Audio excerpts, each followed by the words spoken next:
আলোর গভীরতায় আপনাকে স্বাগত। একটু থামুন, এই প্রশ্নটার উত্তর নিজের মন থেকে দিন। আজকের পৃথিবীটা কি স্বাভাবিক মনে হয়? মানুষ আছে কিন্তু মমতা নেই, কথা আছে কিন্তু সত্য নেই, সময় আছে কিন্তু শান্তি নেই।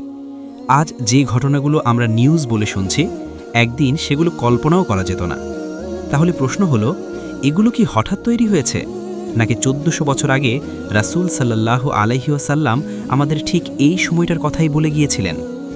আজকের এই ভিডিওতে আমরা কোনো গল্প বলবো না, আমরা দেখব বাস্তব প্রমাণ, কিয়ামতের ক্ষুদ্র চিহ্নের ভবিষ্যৎবাণী এবং আধুনিক পৃথিবীর সাথে তার ভয়ঙ্কর মিল। ভিডিওটা শেষ পর্যন্ত দেখবেন, কারণ শেষ অংশে এসে আপনি নিজের জীবন নিয়ে চুপচাপ ভাবতে বাধ্য হবেন। আর হ্যাঁ, এই ধরনের সত্যভিত্তিক ইসলামিক ভিডিও ভালো লাগলে এখনই একটা লাইক দিন। লাইক মানে এই কথাগুলো আরও মানুষের কাছে পৌঁছাবে। চলুন শুরু করি। আসসালামু আলাইকুম ওয়া রাহমাতুল্লাহি ওয়া বারাকাতুহু। ইসলাম প্রিয় ভাই ও বোনেরা, আশা করি আল্লাহর অশেষ মেহেরবানি ও দয়ায় আপনারা সকলেই ভালো আছেন। আজকের ভিডিওতে রাসূল সাল্লাল্লাহু আলাইহি ওয়াসাল্লামের ছোট ছোট 6টি কিয়ামতের আলামত নিয়ে আলোচনা করব ইনশাআল্লাহ। ইসলামে কিয়ামতের আলামত 2 প্রকার, 1 ক্ষুদ্র চিহ্ন, 2 বড় চিহ্ন। ক্ষুদ্র চিহ্নগুলো হঠাৎ আসে না, এগুলো সমাজে ধীরে ধীরে ছড়িয়ে পড়ে, যেন মানুষ টেরই না পায়। রাসূল সাল্লাল্লাহু আলাইহি ওয়াসাল্লাম বলেছেন, কিয়ামত আসবে না যতক্ষণ না তার আলামতগুলো প্রকাশ পায়। সহিহ মুসলিম। আজ আমরা সেই সময়ে দাঁড়িয়ে আছি যেখানে আলামতগুলো আর লুকানো নেই, আমাদের চোখের সামনেই ঘটছে। 1 লজ্জা উঠে যাওয়া ও নৈতিক পতন।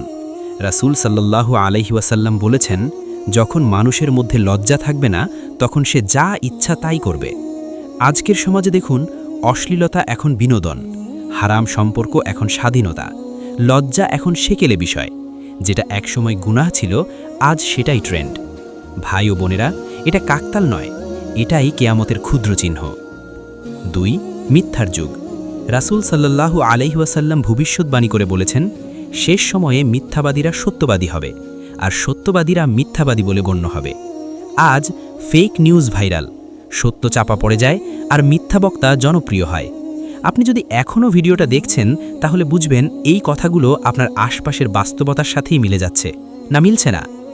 3 সময়ের বরকত উঠে যাওয়া। আপনি কি খেয়াল করেছেন, দিন শেষ হয়ে যায় কিন্তু কিছুই করা হয় না? রাসূল সাল্লাল্লাহু আলাইহি ওয়াসাল্লাম বলেছেন, শেষ সময়ে সময় দ্রুত চলে যাবে। 24 ঘন্টা আগেও ছিল, আজও আছে, কিন্তু বরকত নেই। নামাজ পিছিয়ে যায়, কোরআন পড়া হয় না, কিন্তু ব্যস্ততা ও শেষ হয় না। একটু থামুন, আপনার কি মনে হচ্ছে এই কথাগুলো আমার জীবনেও সত্য? যদি তাই হয়, তাহলে কমেন্টে লিখুন, হে আল্লাহ আমাদের হেফাজত করুন। আর এই ভিডিওটা যদি কারো চোখ খুলে দিতে পারে মনে হয়, তাহলে শেয়ার করুন, হয়তো এই শেয়ারটাই কারো জন্য সাদকায়ে জারিয়া হয়ে যাবে। নাম্বার 4 যে আলামত, তা হলো দ্বীনি জ্ঞান উঠে যাওয়া।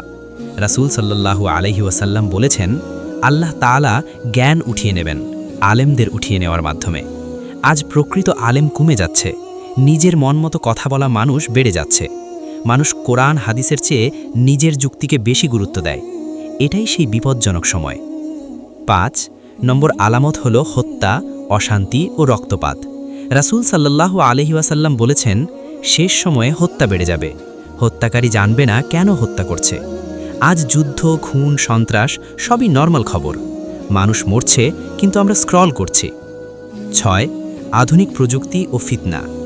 এক চোখে পুরো দুনিয়া দেখা, 1 সেকেন্ডে মিথ্যা ছড়ানো, সত্য মিথ্যা আলাদা করা কঠিন। এই যুগকেই কি ইশারা করা হয়নি? প্রযুক্তি খারাপ নয়, কিন্তু ফিতনার হাতিয়ার হয়ে উঠেছে। সুতরাং রাসূলে পাক সাল্লাল্লাহু আলাইহি ওয়াসাল্লাম আরও বহু ক্ষুদ্র ও বড় আলামত বলে গেছেন।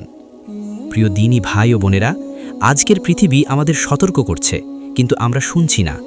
আজ ঈমান ধরে রাখা জ্বলন্ত অঙ্গার ধরার মতো কঠিন।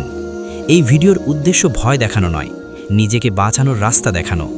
আমরা জানি না আমাদের মৃত্যু কখন, কিয়ামত কখন, কিন্তু আমরা জানি আজই আল্লাহ ডাকতে পারেন। তাই আজই তাওবা, আজই নামাজ, আজই ফিরে আসা, এইটাই বুদ্ধিমানের কাজ।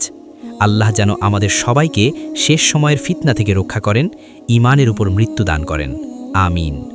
এই ধরনের আরও বাস্তবভিত্তিক ইসলামিক ভিডিও পেতে চ্যানেলটি সাবস্ক্রাইব করুন এবং পাশে থাকা বেল আইকনে ক্লিক করুন, কারণ সামনে আরও এমন বিষয় আসছে যেগুলো জানলে আপনি আর আগের মতো থাকতে পারবেন না। আল্লাহ হাফেজ।